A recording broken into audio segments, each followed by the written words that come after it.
Welcome into the Naked Boot, a video slash podcast series we'll be doing for the duration of college football and maybe beyond. And to all you longtime listeners, you're liars because this is the first episode. This will be a short form, 10-ish minute series we'll do weekly. We'll release them every Thursday heading into each Big 12 slash college football weekend. I'm a Big 12 guy. Clint's a Big 12 guy. We'll talk a lot of Big 12. We'll also talk ACC and SEC. And from my perspective, the Big 10, because they're going to play college football in October. And I cannot wait to watch some spring ball with Ohio State and That's not going Penn to State. Whatever you think, the spring football season is not going to happen. If it does, we'll cover it. I so wish it would. Let's jump that out. Maybe not the Big Ten, but I've never wanted to pay attention to a full season of Ivy League football than I would through the months of February through It's going to April. be Tuesday, February 3rd. I don't know if that's a Tuesday, but we'll say it is, and the action's going to be kicking off. That's not going to be mad. I'd rather watch Kansas, Texas Tech on a Tuesday night. Right. I'd rather watch Duke, North Carolina on a Tuesday night playing basketball. It's February. It's basketball season. That's the other question, is how weird is the basketball going to be? We're not going to talk about that. But today, Coach K wants to do 357 teams in the NCAA tournament. I don't know how it would work. The most you can do is 256 because that's 32, 64, 1... whatever it is. Right, we're not going to talk college basketball. Sorry. But if you look at the conference tournaments, doesn't the whole tournament already Yes. start? If you win your conference championship, you're already in the tournament, so you basically look at it as an open field anyways. Yeah. But we're not going to talk college We're definitely basketball. not talking college basketball in this format. But doesn't that negate the regular season? With the smaller conferences, definitely. And we're not going to talk college basketball. We're not talking. This is a college football program. We look at all the weird stuff from COVID taking away last year's March Madness. I get Coach K wants to make that up in a crazy way and say, well, I'm just going to throw every team that can play, has ever played. You know what? Let's do some teams with retired players that have been 10 years. Let's put them on a team. Let's put them in the tournament. You know what? Let's take from the basketball tournament. Yeah, let's take some G League teams. Let's invite Italy over. But we're not going to talk basketball. Yeah, this is not a basketball podcast. Now, maybe in the spring we continue and we talk college basketball at that point, but we're not going to do it now. No, not. Speaking of college basketball, let's jump into some Big 12 football, shall we? Let's do it. We'll start with our Big 12 power rankings, and that's just kind of a natural way to start. By the way, this is the Naked Boot, probably the greatest name for a show of all time. Yeah, I'm going to double down on that. It's the Naked Boot. I'm Rob Bro. He is Clint Scott. Clint Scott, if you don't know. He kills bugs for a living. I do. So when I talk sports and you disagree, you're not disagreeing with a professional, but you are disagreeing with a professional bug assassin. Yes. And I'm Rob Bro. You can hear me on Talk 1340 and ESPN 960, San Angelo's sports station, from 11 to 1 a.m. From 11 to 1 p.m. You know what? 11 to 1 a.m. would be a much different show from me personally. Yes, I don't know how many people in San Angelo are running around that time. The Rob Bro show after dark would be much better. Sports station. But this is Ryan Hyatt's Raiderland. Just a quick shout out to Ryan Hyatt. Shout out. Hi, Ryan. He's probably doing his nightly Periscope or something. He could be hammered. I don't know. I don't know what Ryan does at night. I don't talk to Ryan at night. I talk to Ryan from 11 a.m. to 1 p.m. every weekday. Well, you can also hear me on Saturdays. This is just a big plug. I'm sorry it's the first episode. It's the Naked Boot. You can also hear me on Saturdays on a pregame show. It's called the Rob Bro College Tailgate Show with 23 Personnel Podcasts, Michael McDonald and Spencer Rogers. Every Saturday from 10 a.m. to 12 p.m. And speaking of plugs, you can listen to some of the music you'll hear on the video from a band called Fellow American that I'm in. There's an EP out from 5 years ago and an album we just released, our first full length. They're fantastic, especially me. They are fantastic. And if you go back and listen to some deep cuts, the bassist was awesome. Yes, Elliot Method is a fantastic bass player. I wonder if he still has my acoustic bass. By the way, he doesn't. If he watches this, he'll now know that I actually am upset and that I told him I wasn't upset when that happened. Sorry, Elliot. I was kind of upset. To all of our national viewers, and everyone knows how much of those viewers that Elliot Method loves sports, this will be the first thing that he watches, especially after making it through these first 5 minutes. This is the Naked Boot Podcast. We'll go back to our Big 12 power rankings. We'll start at the bottom. Clint, start with your bottom 5. So I'm just going to shoot through the bottom 5 since, it doesn't really matter. I think ours are probably pretty similar. Probably. Maybe not exactly the same. I'm going to start out with number 10, the team that I have the least faith in, and that is West Virginia. Okay. I don't think that their offense is going to be able to do anything. The offensive members that they did have last year that were somewhat productive on a 5-7 team are gone. How far can Jarrett Dagey take them? I don't think it's that far. Pirate Jarrett Dagey. There you go. Local Lubbock kid. The defense will be good, but I don't think it's going to be enough to do much in this conference. Jump up to number 9. You're going to love this. Your Texas Tech Red Raiders. Number 9. Sitting in at number 9. That's where the media has them. And I think they're right. Okay. And it's not. You haven't said Kansas it's yet. not. I have not. I'm not a homer. I'm not a homer. You think Kansas? I think KU returns 13 seniors You and think? is sitting in at number 8. They do. Okay. The 13 seniors starting, 20 upperclassmen total, which does not bode well for the season after that. But I think that this experience is going to give them a leap where they're going to sit around 3 to 4 wins, which I think is going to be good enough to sit at number 8 in the conference when it's all said and done. Now, this one's tricky. We're starting to get into this area where this team could go either way. They could shoot up to the top. They could end up at the very bottom. Yeah, that's the Big 12. At 7, TCU, the Max Duggan situation for them and his health is really what is just teetering. The old Tinker's teetering is what it is. Which, he showed some signs that he could be a really, really good Big 12 quarterback. Some signs. Signs. Being in West Texas too long. But him, having his health issues, that's going to put him, I think, around the 7 range. Last year, your runner-up in the Big 12 championship, Baylor. Yeah, let me just say Baylor had a fluke season last year. I don't think they had a fluke last year. They had a fluke. I think that they earned it. I think with Aranda and some new reins, I think that they're just going to go in a different... Aranda? I've been saying Aranda. I've been trying to say it fancy. Aranda from Baylor University. The Baylor Bears. Oh, Charles Brewer, please throw the ball. Down the field. And that is my bottom 5. Okay, obviously some wrong answers there. I go Kansas at 10, where they belong. They haven't won a Big 12 game since more they than beat once. Texas Tech last year. They have not won a... Would you let me finish my sentence? No. They have not won a Big 12 game more than once in one season. They have not won multiple Big 12 games in one season since 2008.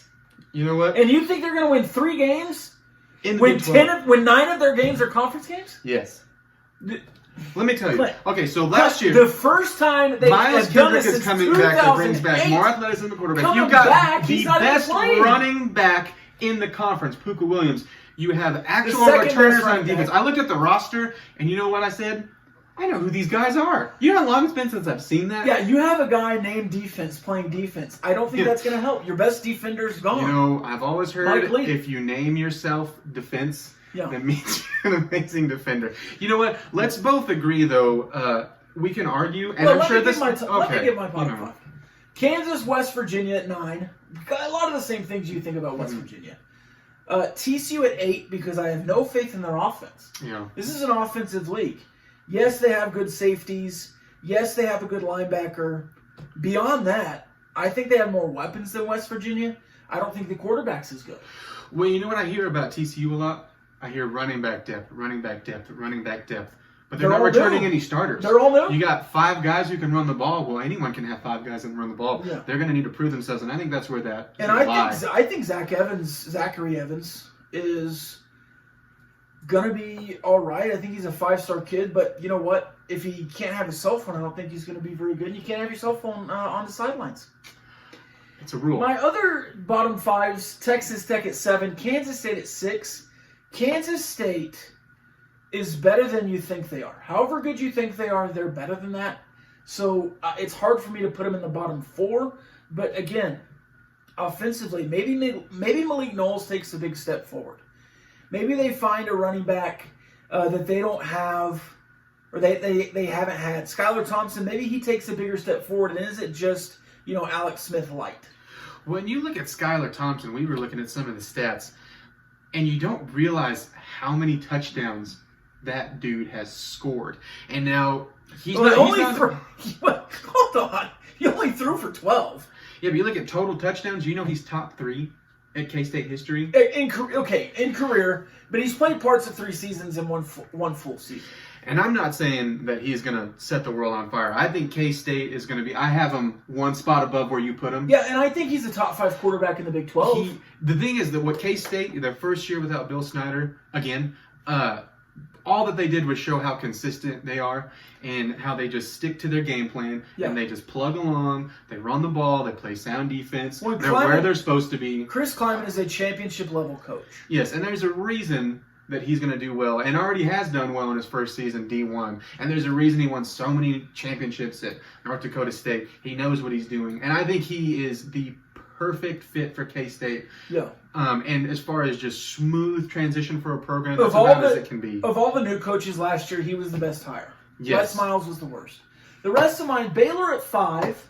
I think Baylor, look, with these teams, with TCU, West Virginia, and Baylor, I think 2 of them are going to have really bad offenses, and I think Baylor is going to have a pretty good offense but a bad defense. And in the Big 12, if you have a good offense and a bad defense, I'm just going to rank you a little bit higher if you're not complete. Now, there are 4 complete teams in the Big 12. Iowa State is a complete team. I have them at 4. Texas is a complete team. I technically have them at 2 because I think they'll be in the conference championship against Oklahoma State. But OU and Texas are both right there for me. In Oklahoma, they actually are appealing their suspensions of their top defensive lineman, their leading returner on offense, a receiver, and one of their, Ramondre Stevenson, one of their better running backs, which you don't really know who they are because you've had 2 guys leave that were supposed to be your good returners. So OU, if those appeals get overturned, if those suspensions aren't there anymore tomorrow or whenever they get done, I think OU's back in my... OU's going to be the conference champion. I just thought they would struggle early. Yeah. But without those suspensions, Katie bar the door, Spencer Rattler's going to be snaking down the field. This is a great pun. My top 5 is similar to your top 5. You switch Baylor and K-State. I have K-State at 5. Same points, agree with all of them with K-State, Baylor, and TCU. You can really look to me in the Big 12 in tiers where you have the OU schools, Iowa State and Texas, and you drop down to K-State, Baylor, TCU, and then you drop down KU, Texas Tech, West Virginia, in my mind. I think I agree with you pretty much dead on. And maybe Texas Tech and TCU, I just have zero faith in TCU. But back to the top. So you have K-State, all the same things we were saying about consistency. I have Texas at number 4. Now, when you're looking at rosters, Texas is loaded. And the problem with it is Texas always comes in loaded. They're back. UT's back. UT's going to win. And I have just decided this offseason and watching them last year, I don't think UT will truly be back until Tom Herman is gone. That is my hot take. And then you jump to 3 Iowa State, who I think you got Brock Purdy, who has a dark horse candidate for me to be Big 12 Player of the Year, which is Heisman. I think he's going to lead the conference. They have a 7-foot center. And the best tight end in the conference with Charlie Kolar. Just a good. Yeah. NBA is looking at him. Just a we're not gonna solid overall offense. Not today. Yeah. Solid defense too. You got like Greg Ainsworth at safety. Just a bunch of dudes everywhere. Well, like you mentioned with Kansas State, they're just in the right spots on defense. And just Campbell has them well coached. You know what you're going to get out of Iowa State every year, but he's got an offense this year that is just looks to be dynamite. If Iowa State can break out of their boring offense, if they can take a step forward on offense, I think they're a legitimate threat to win the Big 12. I just think they're too boring to do anything. And I think they're going to be 7-5 because, or 8-4. Well, that's not true. The COVID. They're going to be 7-3. Yeah. 8-2 because they're going to lose a couple of games because they're too boring on offense. They took steps last year where they were calling stuff and you could see deep shots, but it's like, they weren't ever really taking the reins off that offense like they need to. Brock Purdy has to sling it, and he has to sling it well for them to really, really be in contention for a Big 12 title. And they have title. to double down on some of their concepts, their RPOs. They have to double down on getting their tight end involved. They need to run some, you know what the Rams do well in the NFL? They have a lot of schemes they do well. But they get 11 personnel, and they use the tight end screen game. Mm-hmm. That would be great with Charlie Kolar. I mean, come on. Yeah. Get those big offensive linemen out there and have Charlie Kolar catch the ball around the line of scrimmage and go. Yeah. So overall, I have them at number 3, and then rounding it out, we just switch our 2 and 1. I have Oklahoma State at 2. I mean, is there a better three-headed monster in the Big 12 with Chuba Hubbard, offensively Chuba Hubbard, Tylan Wallace, Spencer Sanders? It's really going to be the catalyst of can Spencer Sanders make a big enough jump in his second year to topple Oklahoma, and I don't think he will. I think, it's same old, same old. Every year I try to pick against OU. I'm always wrong. Why do it this year? OU has a true freshman starting at left tackle this year. You have a lot of freshmen everywhere for OU. Which, when you recruit 5 stars, and you hear all, it's a little easier than you hear all you of see these. A couple other schools starting a bunch of freshmen. Yeah. You have a JUCO transfer starting for left tackle at Texas Tech. Really? Yeah. How's that going to go? Gonna end you up at number 9th and ending. Let's move forward. So you have Oklahoma in the Big 12, winning the Big 12. I have Oklahoma State. Who do you have in the SEC? Who do you have in the ACC? Spitfire. So I'm just going to jump right in. I think the sanest one is the ACC. I think Clemson is the obvious choice. It's everyone's choice for the most part. I mean, you have most everyone. Foreshadowing. Moving on to the SEC, I have Florida winning this, specifically just because that was a great sentence. You look at Georgia. They're losing their quarterback, and then they had some transfers come in, and who were sitting out. Yeah, so I mean, and then you look at LSU obviously losing. Are you trying to tell me Georgia and JT Daniels aren't going to win the SEC? They are not going to win the SEC. And then you have LSU losing half of their team, including Joe Burrow, and then having Chase sitting out. More than half of their starters. Alabama's breaking in a new quarterback. So of my 5 best SEC schools, and it's not a Tagovailoa. And it's not. And you got Florida and Auburn kind of rounding out my top 5. So Auburn is returning a quarterback with Bo Nix, and then you have. But who do you have winning? I have Florida. Okay. In my winning championship ways, for the Power 3, we're calling the Alpha 3. In the SEC, I have Auburn, Bo Nix, you mentioned. The ACC, Ian Book and Notre Dame will win 100% of the ACC titles they go for because they will not be in the ACC next year. And then for the Big 12, as I already said, Oklahoma State. Then we move to the AAC, who I guess is the Power 4 this year. I'm gonna go Cincinnati. I really like Luke Fickell and what he's done at Cincinnati. He's still at Cincinnati, right? I'm gonna go with Luke Fickell still being at Cincinnati, and I think they have enough because I don't think Houston is gonna be there. And there's just nobody around the ACC that I think is going to take a step forward. I would have picked SMU, but I watched the Texas State game, and they didn't look better than last year. You lose Prochet, you lose some of those other guys, you lost a couple of defenders for SMU. I just don't think they're going to be there, but you do. Funny you say that. I do. I think, it's a weird offseason. I really think whenever the major conferences start playing, we're going to see some eyebrow-raising losses that in a normal season... Can you do the eyebrow? This AAC team beat a Big 12 team. How did that happen?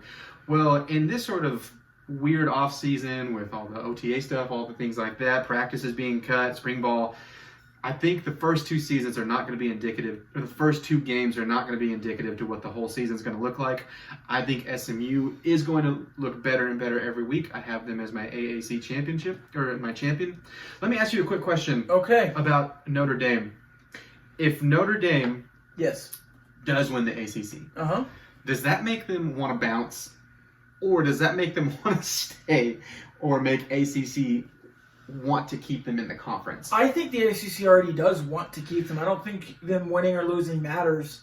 For Notre Dame, if they win the ACC and they get a big piece of that pie and the money makes sense, yes, they'll stay.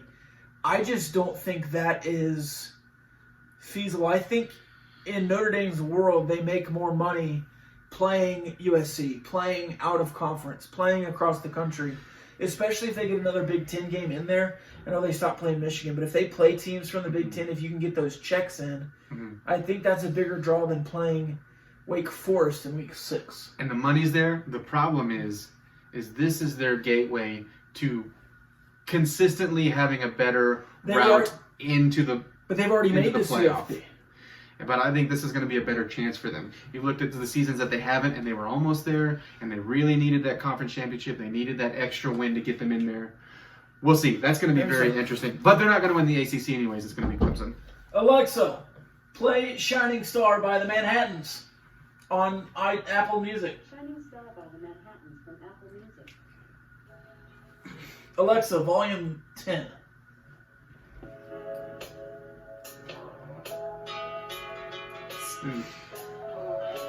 Alexa, volume 8. She didn't hear me. Alexa, volume 8. Another segment we'll do on the Naked Boot every week is Shining Stars of the Week. Yes, we pick some of our favorite people through the weeks, and we're going to do a special one to start you out with the preseason. Alexa, volume 5. We'll get it next week. We'll know next week. We'll say volume 5. Sorry, go ahead. You sound like the angry parent who's talking and their child's running around the background. They're like, yeah, so I was telling him these contracts don't. Jeremy, get off the table. The Will Ferrell. Yes, exactly. Yeah. Shining Star of the Week. Let's give a runner-up to. Get off the barbecue. All right, go ahead.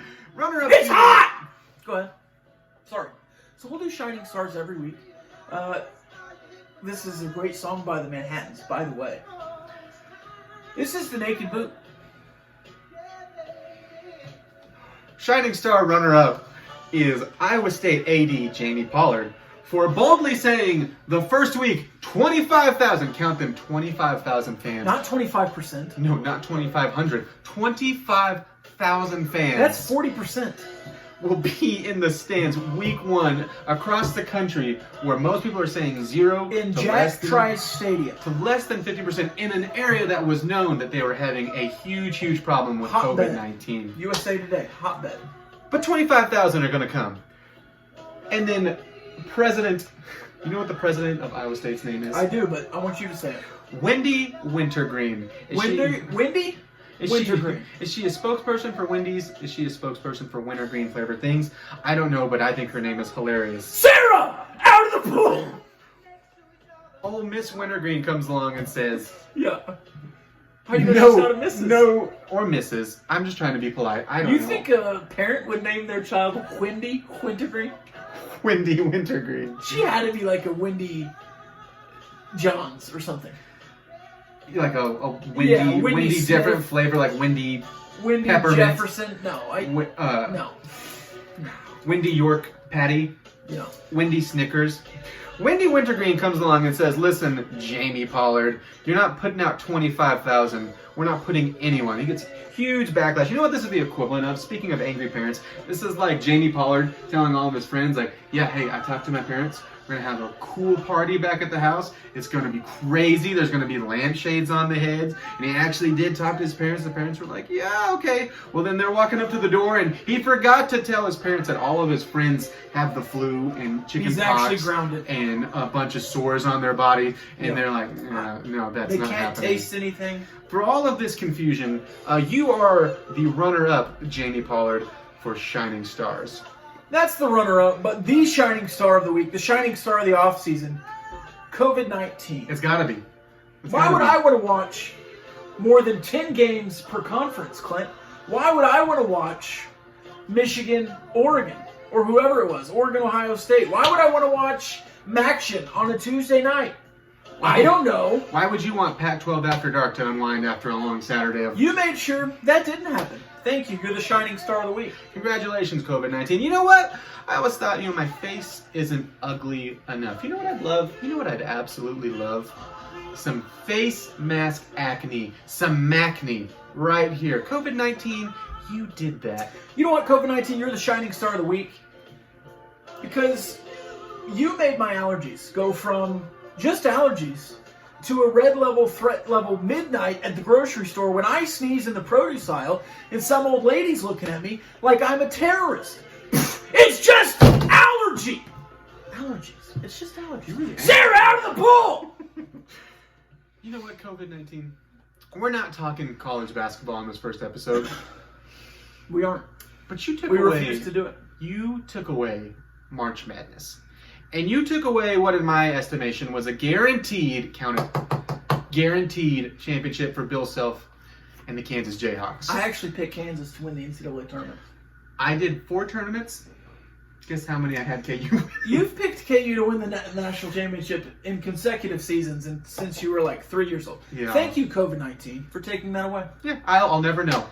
Except in my heart of hearts, I think everyone knew. COVID-19, you were the shining star of the week. What is that noise? It's a plane. COVID-19's coming back I together. said terrorist and there's a plane going above me. They got us. Move in. They got us. It's because I said threat level midnight. Michael Scarn's coming to get Michael us. Scarn. Yeah, that's a great office quote. COVID-19, shining star of the week for being so arrogant you jumped all the way to level 19. You didn't want to show us level 16. You didn't want to show us level 12. Jumped all the way to level 19. COVID-19, you are this week's first inaugural shining star of the week. You know what, COVID-19? You are indeed the first inaugural. You gonna read that one? Might as well. Okay. I thought we cut that one, but go for it. You know what? It's on here. Okay. We're not talking college basketball. We're Episode not. 1. We won't. We're also never talking politics. In fact, we refuse to do that. we will never ever talk politics. It's true. COVID-19, you made yourself into a major talking point for national campaigns across the country who have enough stupid things that we don't want to hear about because we're not talking politics. Yeah, we're not going to talk politics. Okay, you were used daily as a vocal weapon for Republicans, Democrats, separatists, the Soviets, the Confederates, the Church of the Latter-day Saints, and now us. Thank you, COVID-19. You are the shining star of the week. Yeah, we're also not going to be talking COVID-19 on this podcast. We're not. It's We a refuse. thing. It happened. We never will you ever hear us bring up the words Corona or COVID-19. Yeah. Sarah, quit hitting your brother with those pool noodles!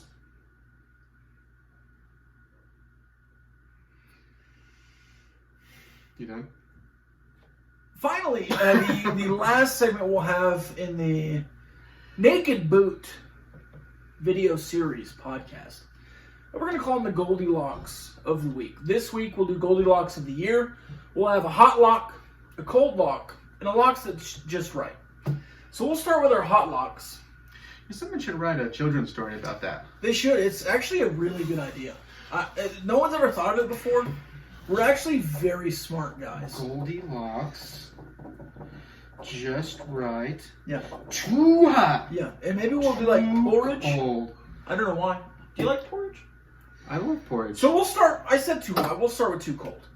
My too cold, which is, you know what? Everyone's going to be saying this. It's not really bold. I'm going to do it anyways. You ready for this? I'm ready. Oklahoma will have a top 5 offense nationally. Shocker. Yeah. Yeah. Yeah. It's something Lincoln Riley's done every time he's been the head coach and offensive coordinator. But you know what? This year, he'll do it again. I think that you are dead on. I think that's a very, very straightforward, good, too cold pick. And there's only 70 teams playing. Yeah. Lock down the percentages and keep the same Lincoln Riley, same offensive system. My too cold is Trevor Lawrence will be your Heisman winner. I think he's the front runner right now. I mean, he's heavy front runner. Yeah. Most likely your number 1 and probably deserved number 1 pick in the draft. Do you know the last time a preseason favorite won the Heisman? I do not. It's never happened. Really? Yeah, so that's really not that cold. Well, it's not that cold then. Yeah. But you know what? I'm going to stick with it. It feels pretty chilly. It's a great pick. It's a great Everyone's pick. doing it. All right, now we'll move to the too hot. Clint, what's your too hot lock for this week? Goldie's locks of the year. Going back to my SEC pick of Florida, winning the conference. My too hot, way hot, en fuego. Burning hot. No SEC West school will be in the playoff. Oh. No LSU, no Alabama, no So- Auburn. Okay, who is in the playoff? You know what? You're going to love this. It's going to go right along with too hot. And I'm saying this probably mostly for want to. So you're going to have OU. Uh-huh. You're going to have Clemson. Sure. You're going to have Florida. Yeah. You ready for this? Uh-huh. The weird COVID season is going to open a door, and you're going to see the AAC champion SMU. Yeah, I don't think Mustangs. that's crazy. I mean, in a weird, and you know what? I don't think they'll win the ACC, but AAC, AAC. the American Athletic. But I do think an American Athletic champion has the right to be in the playoffs this year. If they But- go undefeated But and look good, yeah, here's This is my the year. too hot pick. It won't be the AAC team in the playoff. Ooh. Joining Notre Dame, joining Auburn, Mm-hmm. joining Oklahoma State as the champions of the league, Ohio State will be in the playoff That's a because spicy they meatball. will start football in October Mhm. and move forward, Clint, into the college football playoff. The voters wouldn't be able to help themselves. They couldn't. There'd be too much of story. They'll play Then- 6 games. and- They're already in the AP top You 25. know what? We didn't even talk about the AP top 25. And this is just the if situation. If all of the which we're not talking about COVID-19 Yeah. was We happening. refuse to if- talk about it. Everyone if- else is talking about it. Yeah, why would we? It's been covered. If this were a regular season, Yeah. Ohio State would be the second lock behind Sure. Clemson of Yes. making, Uh-huh. and deservedly so. I mean, their roster is stacked. They have probably the second best quarterback in the nation. Probably. Who are we talking about? Justin Fields. Yeah, Justin Fields. Very good. I don't know. They're not playing. Why would I care? I zoned out. I was having an internal funny time doing this, mocking you. and you That were, I did not listen to a word you said for And like you the doing last that 3 minutes. made me realize I knew we were doing this. Yeah. The Just Right Goldie's lock of the week of the year. For me, Texas Tech's Sir Roderick Thompson will be a top 3 rusher in the Big 12. Behind, I'll double down. Behind Chuba Hubbard. And behind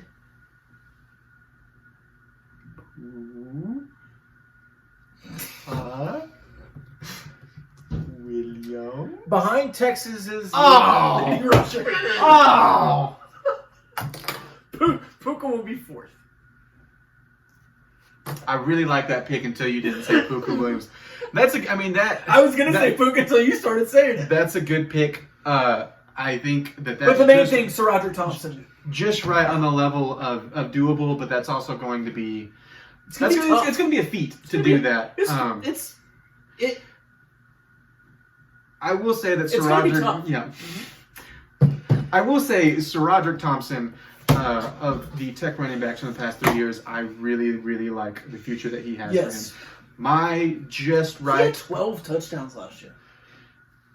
Bit of a vulture, Yeah. but that's a pretty good season. Yeah, especially for a freshman. I mean, there was a poll. 700 Maybe yards? you put up. I did not put it up. Or someone put up that you shared. It should have been a pulse of the people poll, if you but did, you know, if I you don't did come up with all blind the best stats polls, with yeah. him as a running back, I mean, anyone would have loved to have, especially in the Big 12, their running back put up that sort of freshman numbers. If they can give him 200 plus carries, and I'm talking about Matt Wells and David Yost, there's no reason why he shouldn't be a top 3 running back. And this is going to be the right offense for him. Style Yeah. of running, that's exactly what Wells calls. I think that's a good pick. Or Yost calls. Or Yost. I don't know. My just right pick of the week of Also the in the year. Big 12. Also in the Big 12, yes, is Mr. Broccoli Purdy, Iowa State quarterback, will lead the Big 12 in passing yards and passing touchdowns. Is his middle name Lee? If it's not, it should be. That is a tragedy if it's not. Will lead the Big 12 in passing yards. I don't think that's crazy. Again, it's going to be a feat, especially when you look at offenses like Oklahoma State and obviously I Lincoln think Riley. Spencer Sanders will be up there. I think Spencer Rattler will be up there.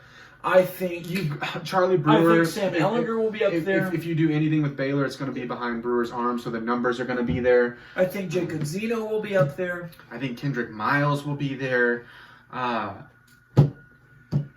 Who has more rushing yards? Kendrick Miles or Jarrett Doege? Ooh, Kendrick Miles. Okay. Kendrick I was Miles. trying to think of another. I was going to say Dugan Duggan, but Dugan Duggan. he's not going to be there. Thank you. Final lock of the week before we close out. Texas Tech, Houston Baptist, the over. 74.5. Hammer the over.